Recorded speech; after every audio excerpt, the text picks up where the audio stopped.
6 éléments. D'abord sur les commissions d'enquête nationales, également internationales. Deuxièmement, sur les questions de déontologie qu'on est en train de vous opposer. Troisièmement, sur les dénonciations et l'ordonnance de renvoi que le parquet a bien voulu lire. Quatrièmement, sur vous-même. Et enfin, sur mon client, le président Dadis. Je termine par lui parce que j'ai comme l'impression que l'on veut chercher des poux sur une crâne rasée. Et on va tout à l'heure démontrer que ce n'est pas le cas. Sur le premier point, je vais commencer par la commission d'enquête internationale. Un des procureurs vous a lu quelque chose. Je vais relire pour que ça n'échappe à personne.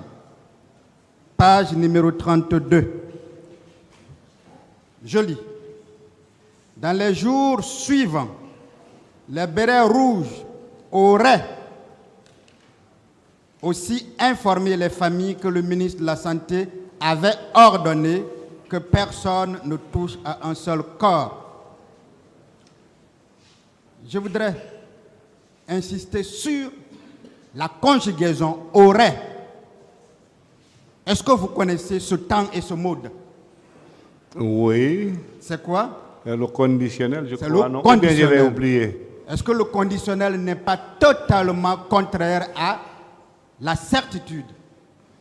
Je crois que oui. Est-ce que vous savez que devant un tribunal criminel en matière pénale, nous sommes dans un droit de certitude? Ah, d'accord.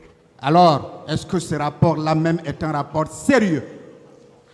Je ne crois pas. Ou on conjugue au conditionnel? Est-ce qu'on peut alors vous reprocher des choses écrites au conditionnel? Je crois que non. Merci. Je reviens à la commission nationale.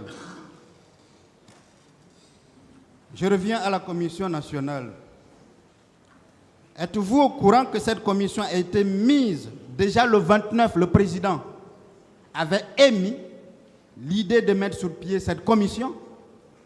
Oui. Le 29, on est juste au lendemain du 28. C'est Oui. donc instantané. Oui, oui. Instantané. Oui, N'est-ce pas? Ça, je le sais, maître. Que signifie ce côté instantané pour vous? C'est pour avoir la visibilité. La visibilité. C'est ce qui s'est passé, je crois. Est-ce que c'est aussi pour ne pas laisser des preuves disparaître? Puisque je vais alors vous lire l'objectif même de la commission.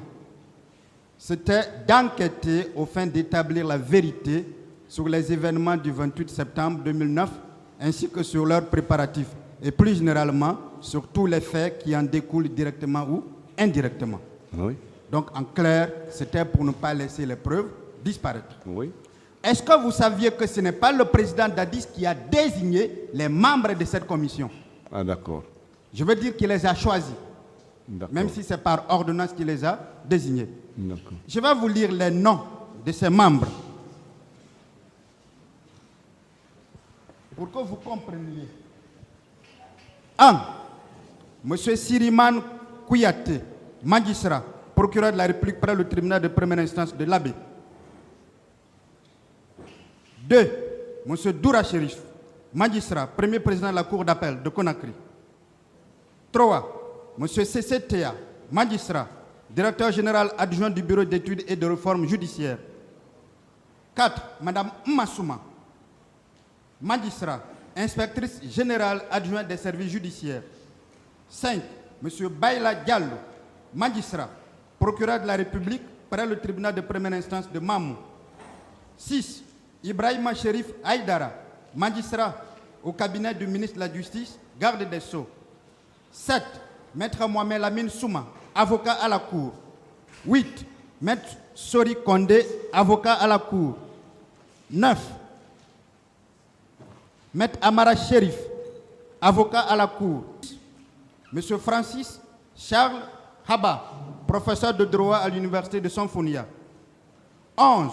Monsieur Kake Makandera Alassane, professeur de droit à l'université de Sanfonia. 12. Dr Hassan Ba, médecin légiste au CHU d'Ignace Dine. 13, Dr Oumar Taïbada Baldé, médecin chirurgien au CHU de Donka. 14, Maître Fromo Frédéric Loua, représente l'Organisation de défense des droits de l'homme. Les mêmes droits pour tous. 15, Madame Pierrette Tolno, représentant le REFAMP, Société civile. 16, Madame Fatoumata Morgan, représentante du REFMAP, Société civile. 17, Monsieur Pierre Kouevougui, représentant de parti politique, Bloc des forces patriotiques. 18, Dr Saïdou Dioubate, représentant de parti politique, Bloc des forces patriotiques. 19, Monsieur Michel Koriman, professeur à la Sorbonne, président de l'Académie européenne de géopolitique. 20, Monsieur El Razi, membre du Conseil constitutionnel du Royaume du Maroc, professeur de droit public et de sciences politiques. 21, Monsieur Francis Spinoz, avocat à la Cour de Paris, ancien membre du Conseil de l'Ordre des avocats à la Cour de Paris, officier de la Légion d'honneur, officier de l'Ordre national de mérite. 22, M. Seydou Nourou Tal, professeur agrégé de droit et de sciences politiques, vice-doyen de la faculté des sciences juridiques et politiques de l'Université Cheikh Anta Diop. Enfin, Maître Ibrahim Niang, avocat au barreau de Guinée. Est-ce que ces personnes-là, Sénégal, est-ce que ces personnes-là, vous les connaissiez? Non. Non. Est-ce que le président Dadis pouvait influencer ces personnes-là? Je ne crois pas. Toujours. Est-ce que vous saviez que les résultats de cette commission ont été rendus alors qu'on avait tiré sur le président Dadis et que ce n'était plus lui qui contrôlait? Ça a été rendu en janvier 2010. Oui. Est-ce qu'en janvier 2010, le président Dadis était aux affaires? Non, Est-ce qu'il pouvait alors influencer? je ne crois pas. Par rapport à vous-même, à partir de quand vous avez été débarqué? J'ai été débarqué le 14 février 2010. Le 14 février 2010. 10. Ça veut dire quoi? Ça veut dire que de la même manière qu'on n'a pas laissé le président Dadis continuer le travail qu'il avait commencé pour faire apparaître la vérité, vous aussi vous avez été débarqué de la même façon. Oui. Est-ce que vous ne trouvez pas alors un complot? Parce que nous, on va démontrer devant ce tribunal le complot qui a été monté avec toutes les personnes et on va les citer de manière chronologique. Est-ce que vous ne voyez pas un complot? D'abord, le 28 septembre, on s'arrange à ce que celui qui pose des actes soit victime de tentative d'assassinat. Vous ne voyez pas un complot? Si. Un complot savamment orchestré. Oui. Je reviens au deuxième point. Sur les questions de déontologie. Monsieur Gabi, Oui, maître. voyez, une consoeur de la partie civile et un des représentants du ministère public vous ont opposé pour la consoeur un code de déontologie de 96 qui n'est même plus applicable. Cela n'est pas un problème. L'autre vous a opposé un code de déontologie de la CEDEAO, harmonisé de la CEDEAO. Dites-moi, est-ce que vous êtes poursuivi, M. Diaby, ministre de la Santé, ou M. Diaby, médecin clinicien? Je suis poursuivi en tant que ministre. Parfait. Est-ce que alors, je retire alors, est-ce que vous avez reçu des patients avec qui vous avez eu à échanger des confidences, qui vous ont donné certains éléments liés à leur état et que vous les avez par exemple divulgués? Non, non. Alors, est-ce que cette déontologie dont on parle peut vous être opposable devant un tribunal criminel? Je crois que non. Non, n'est-ce pas? Oui. On va avancer. Monsieur Diaby, toujours sur la même lancée, je reviens au troisième point. On parle de dénonciation et d'ordonnance de renvoi. Tout le monde vous fait comprendre ici que pourquoi vous n'aviez pas dénoncé. Est-ce que vous saviez que lorsqu'un procureur de la République est informé de la commission d'une infraction, il peut, sans attendre une dénonciation, faire ouvrir lui-même une information ou des enquêtes? D'accord. Alors je vous l'informe. D'accord. Est-ce qu'à ce moment-là, il y avait un garde des Sceaux? Oui, Qui était le garde des Sceaux de l'époque? c'est Général Siba Lolamou. Est-ce qu'il y avait un procureur général? Oui. C'était qui? Bon, j'ai oublié le. Ça le nom. devrait être Mais il y en Maître avait. Boubacar Sow, bâtonnier Boubacar Sow. Est-ce qu'il y avait un procureur de la République près le tribunal de première instance de Dixine? Oui. Pourquoi ces gens-là, ces autorités judiciaires-là, qui ont été informés au même titre que vous, que tout le monde, dans les médias, pourquoi eux, ils n'ont pas ouvert une information? Pourquoi ils n'ont pas décidé d'enquête? Est-ce qu'eux-mêmes n'ont pas failli? Alors, si on veut vous reprocher que vous avez failli, est-ce qu'eux-mêmes n'ont pas failli? Ont-ils failli ou pas? Oui. Est-ce qu'il vous appartenait à vous de le faire alors qu'ils le savaient déjà? Oui. Est-ce qu'il vous appartenait à vous de le faire alors qu'ils Alors qu'ils le savaient, déjà? non. C'est leur rôle. Non. Ils ne l'ont pas fait, ils ont aussi failli. Sur l'ordonnance de renvoi, je vais être très clair avec vous. On vous a fait signer, après votre interrogatoire, d'abord de première comparution, où on vous a notifié les charges qui pesaient contre vous. On vous a également entendu une deuxième fois l'ordonnance, l'interrogatoire sur le fond. Est-ce qu'on vous a fait signer ces documents-là? Non. Je parle de l'ordonnance, je parle du procès verbal d'interrogatoire sur le fond. Oui, je parle de votre procès verbal. Ah, le procès verbal, oui. J'ai signé. Ce n'est pas grave, ce qui m'intéresse. Avec la permission de Monsieur le Président, je voudrais m'approcher. Ok.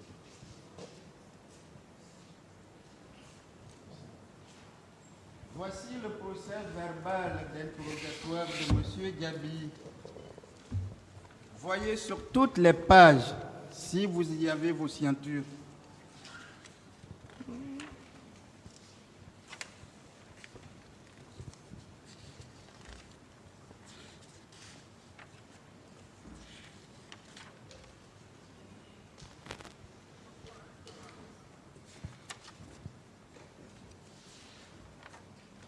C'est parfait. Regardez cette ordonnance de renvoi. Voyez, est-ce que vous avez vos signatures dessus?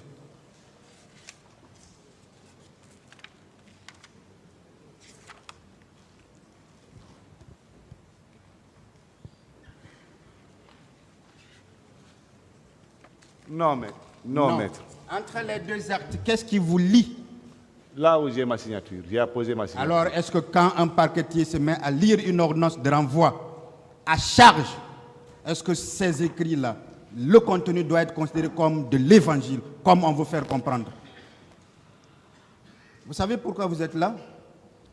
C'est grâce à ça. C'est cette ordonnance-là qui lie ce tribunal criminel. S'il était évangile comme on veut le faire penser, on ne serait pas là. Vous serez déjà jugé. On est là justement pour qu'il y ait un jugement. Parce que ceci ne veut rien dire. Des questions.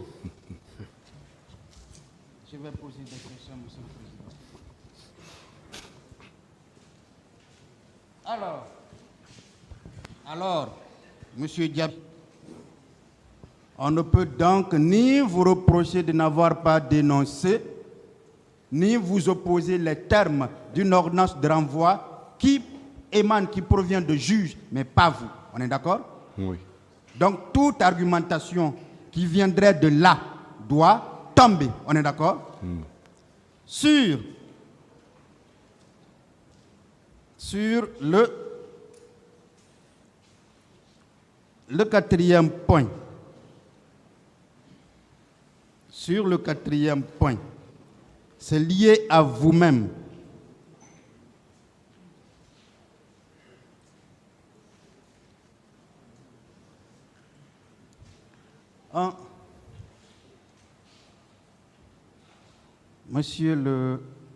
Monsieur Diaby, Oui, maître. Un des procureurs vous a posé la question suivante. Est-ce que le président Dadis a le droit de demander à son ministre de la Santé de garder des corps selon son bon vouloir? Est-ce que le président Dadis vous a demandé de garder des corps selon votre bon vouloir? Non. Non? Non. Il ne l'a jamais dit. N'est-ce pas? Non, oui. D'accord. Entre vous et le président Dadis, qui est allé vers l'autre? Qui est allé vers l'autre? C'est moi qui suis allé vers le président. Alors, Dadis. c'était vous le demandeur, Oui. n'est-ce pas? Oui. Est-ce qu'on peut transformer le président Dadis comme étant celui qui a la demande? C'était vous le demandeur, pas lui. N'est-ce pas? Oui. Dites-moi, monsieur Diaby, à supposer que le président Dadis vous ait demandé de garder des corps, est-ce que son intention n'était pas tout simplement de veiller à ce que ces corps soient protégés convenablement? Bien conservé, oui.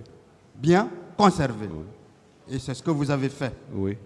Est-ce qu'en le faisant, en vous demandant que ces corps soient bien conservés, on ne veut pas tout simplement chercher sur son crâne rasé des poux qui ne peuvent exister? Parce que le temps est déjà donné. Qu'en réalité, les questions qui sont posées à vous, ce n'est pas vous, c'est lui. Monsieur Diaby. Oui, maître. Je reviens une dernière fois au président Dadis.